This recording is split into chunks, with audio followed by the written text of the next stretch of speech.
9 things you didn't know about your cat's grooming habits. You probably already knew that your cat is a fastidious groomer, but did you know that cats actually spend between 30 and 50% of their waking hours grooming themselves? Grooming includes anything like licking, scratching or nibbling, says Beth Edelman, a cat behavior consultant. They also shake and sneeze to clear their nasal passages, which some consider grooming as well. While the frequency with which your cat grooms herself might not come as a surprise, there are probably some other fascinating facts about cat grooming that you didn't know. Here are a few. Cat grooming is a cooling mechanism on hot days.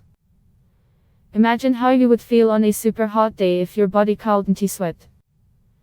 Cats have a limited ability to sweat, says Edelman. They have sweat glands on their paw pads, but other than that they do very little sweating. Instead, during hot weather, the evaporation of saliva left over after grooming can actually help cool them down. Cats can lick between their shoulder blades. While it would be very difficult for a human to clean their backsides with their tongue, cats don't have collarbones, says Edelman, which makes it possible for them to turn their heads completely and lick between their shoulder blades. Cat grooming is a sign of overall health.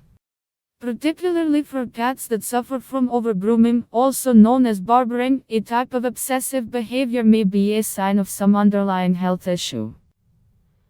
Oftentimes in recent years, people jump to the notion that their cat has a compulsive behavior issue, says Steve Dale, cat behavior consultant. In truth, the first step when your cat is exhibiting signs of overgrooming should be to rule out any medical conditions, then to rule out allergies. For example, if your cat is suffering from back pain, she may be more likely to groom that particular area. On the other hand, not grooming in one particular place could also be an indication of arthritis, says Edelman. Behavior like this is a sign to bring your cat to the vet. Cat grooming can be an emotional behavior. Grooming is also known to have a displacement benefit in cats.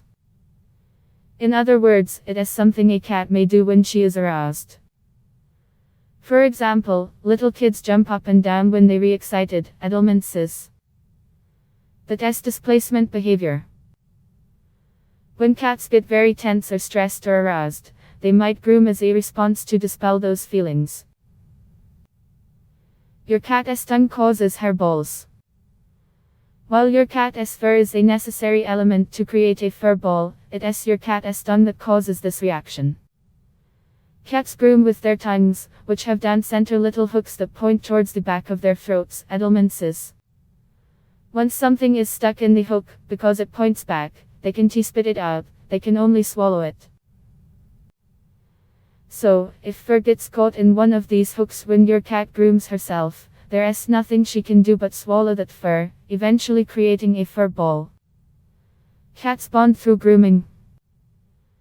When cats groom each other, it is referred to as allogrooming, or social grooming, Edelman says, and it usually occurs around the head and neck. We've never really seen cats naturally allogroom each other in places other than these areas, so we assume that cats really best tolerate touching in general in these spots, she says. The purpose of allogrooming is to cement bonds because it is very personal, but it also creates a group scent, which is helpful in the wild. It says to the world, we're a pack, we smell the same. Cat hairs have muscles. Humans have one hair that grows from each follicle, but cats have multiple hairs growing out of each follicle, Edelman says. Some are guard hairs, which are rough and stick out more, and some are softer, more like down, for insulation, she says. Each of these hair follicles has a muscle, which can make the guard hairs stand up. This is how cats raise their hackles. A cat's fur feels different depending on which way you pet it. The surface of your cat's hair has overlapping cuticle cells which point away from the body, so when you stroke your feline friend in one direction you'll get a smooth feeling, whereas stroking the other way will produce a rough one. That is why your cat grooms herself right after you've pet her, even though you might think she doesn't like to be pet at all, Edelman says. She is actually just rearranging her hair follicles into the right place again. It is also another good reason to brush and stroke in the direction of the hair. Indoor cats get fleas, too.